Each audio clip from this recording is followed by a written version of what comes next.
It's very important that they take the right decisions. There's plenty of time for that they take the right decisions, they prepare their commitments, and they join this alliance for carbon neutrality in the middle of the century. That is an appeal that I make to every single country in the world. I really welcome the fact that the new administration decided to rejoin the Paris Agreement on the first day.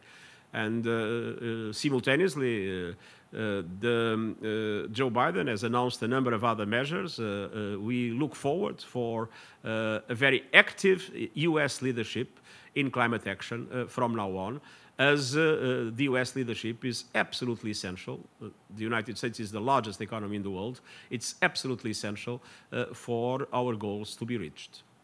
We are nowhere near to our goals set under the agreement.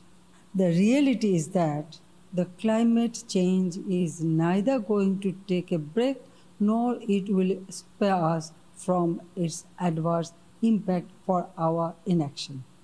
We will raise our emission reduction ambitions. And in partnership with provinces and territories, we as a country will strive for the upper end of a range of 32 to 40% below 2005 levels by 2030.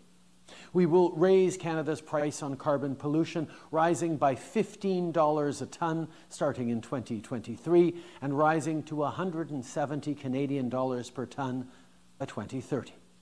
And we will remain committed to making significant investments in international climate finance, because to effectively fight climate change at home, we must fight it everywhere.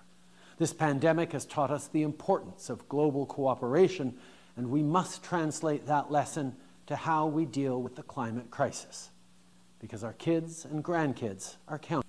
The Maldives is among the most vulnerable countries to the impacts of climate change. We want our ambition to meet the full scale of this challenge and to be a leader in reducing carbon emissions. With the current assistance and resources available, we are on track to reduce a quarter of our emissions by 2030. While this is a positive start, we believe we have a responsibility to take a more transformational economic and environmental path. That is why we aim to reach net zero by 2030 on the condition we receive the extensive support we need. To reach this goal, we will need the realization of the financial and technical assistance that has been pledged to countries such as ours over many decades.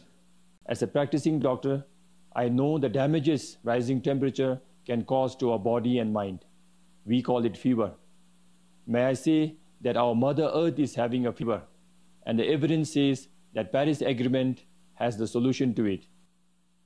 5 years ago, the world's leaders gathered in Paris and chose to boldly confront the climate crisis for our health, for our future, and for our economy. In the years since, we've witnessed more extreme storms, unpredictable flooding, and stress on our Great Lakes. And this is just a taste of what's to come if we don't act now. As we continue to grapple with the pandemic ripping through our communities, we've seen firsthand what happens when U.S. officials fail to prepare. We cannot make the same mistake when it comes to the impending climate crisis. And we know the next decade will be pivotal in our ability to mitigate its worst impacts and adapt to an already changing climate. These are real impacts, they're happening now, and they require urgent and ambitious action. And that's why Massachusetts is a proud member of the U.S. Climate Alliance, working with a bipartisan coalition of governors, including my colleague, Governor Whitmer, to uphold and build upon the commitments made in the Paris Climate Accord. There is a clear risk that inequality between nations will increase as a cause of COVID pandemic. We urge all of us to implement recovery measures in line with the UN Secretary General's 6 principles. And finally, we commit to share our experiences to facilitate the global green transition. By committing ourselves into climate dialogue, we can build a common green future for our children and their children.